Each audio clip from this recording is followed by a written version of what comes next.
Өзіңді өзің сыйласаң, жат жаныңнан түңілет дейді атам қазақ. Армысыздар ағайын, бүгінгі әңгіме өзіміз жайында болмақ. Біз үнемі бір нәрсеге біреуді кінәлауға асығып тұрамыз. Анаған анау кінәлі, анаған үкімет кінәлі, мынаған шетелдіктер кінәлі, мынаған тағы басқалар кінәлі дейміз.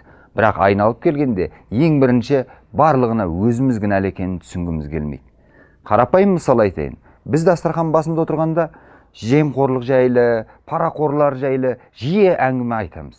Бірақ сол параны алып жатқан қатардағы полиция қызметкері, қатардағы дәрігер өзіміздің туысқанымыз, өзіміздің танысымыз, я болмаса өзіміз екенін ұмытып кетеміз. Бұл ой маған бір күнде келе қалған жоқ. Мен де сіздер секілді барлығына біреуді кінәлауға тырысқанмын. Бірақ айналама қарасам, сайлауда да, басқа жерде де дәйім істейтін өзіміз, оны ешкім ешқай жақтан қадағаламайды. Мысалға айтайық, біз үнемі мұғалімдер жайлы айтамыз. Я, мұғалімдердің жағдайы төмен. Я, олардың айлықтары аз. Я, оларға өте көп бұйрық беріледі. Бірақ ол бұйрықтар заңсыз және де оны заңсыз екенін біліп тұра орындайтын өзіміз. Егер де сіз өзіңізге жаныңыз ашса, қандай да бұйрықты заңсыз екенін көріп тұрсаңыз, оның жазбаша нұсқасы жоқ болса, орындамаңыз. Сонда біздің қоғамның ішінде бір-бірін талайтын, бір-бірін қанайтын орталар азая бастайды. Қарапайым мысал айтайын. Мысалы, мен жұмысқа келдім. Жұмысқа тұрған бетте ағайын туысын хабарласады, достарын хабарласады. Мені жұмысқа ала қой, маған көмектесе қой дейді. Ал айналып келгенде ол сол жұмысты істей аласың ба десең, жоқ, мен емін-еркін бос жүре берсем жақсы еді дейді. Ал мемлекетті тонау осындай ұсақ түйектерден басталады. Сондықтан құрметті ағайындар, әрдайым әр нәрсеге өзіміз кінәлі екенімізді ұмытпай жүрейік. Не болды? Құжаттаңыз. Жұмабектің бажасын Жұмабек келеді, құжаттаңыз. Құжат жоқ. Мені соғытқасын басып соғытыр. Міне көрдіңіз.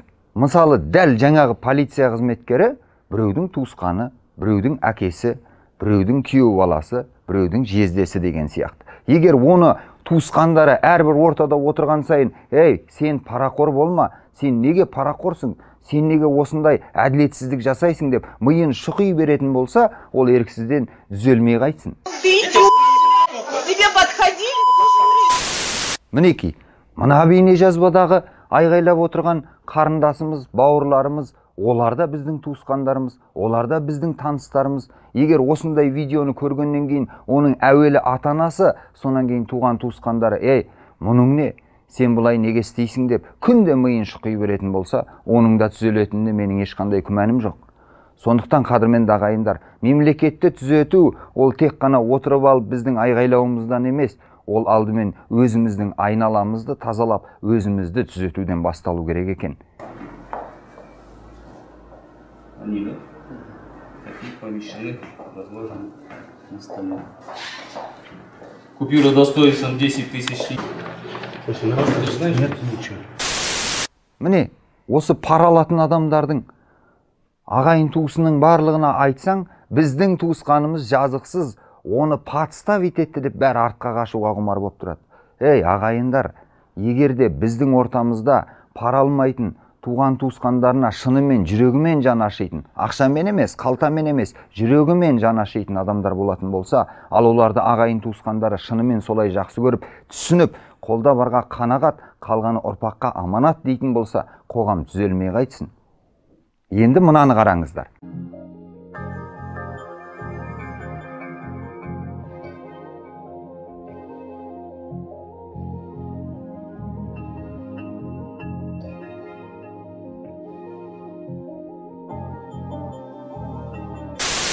Міне, дәл осындай адамдар жүрген жеріне мынау менің өзімнің қалам ғой, мынау ұят болады ғой деп ойланатын болса, онда қаламызда бұзылмас еді.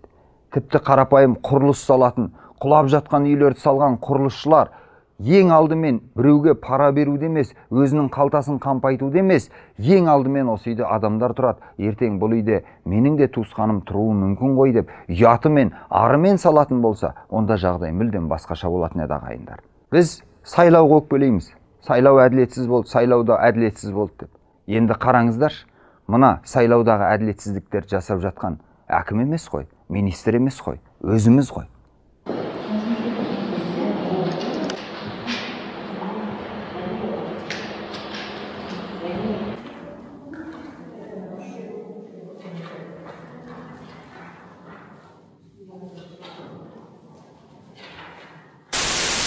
Бұл жазбада менің айтпағым біреуді ақтау, біреуге жағыну емес. Тек ішіме сыймағасын айтам, ағайындар. Балық бас жағынан шірейді, ол сөзсіз. Біздегі көптеген болып жатқан келеңсіздіктерге ең әуелі билік кінәлі, ол рас. Бірақ оны түзету, бас жағынан шіріген балықты құйрық жағынан тазаланатын ұмытпау керек екеніміздің дәлелі.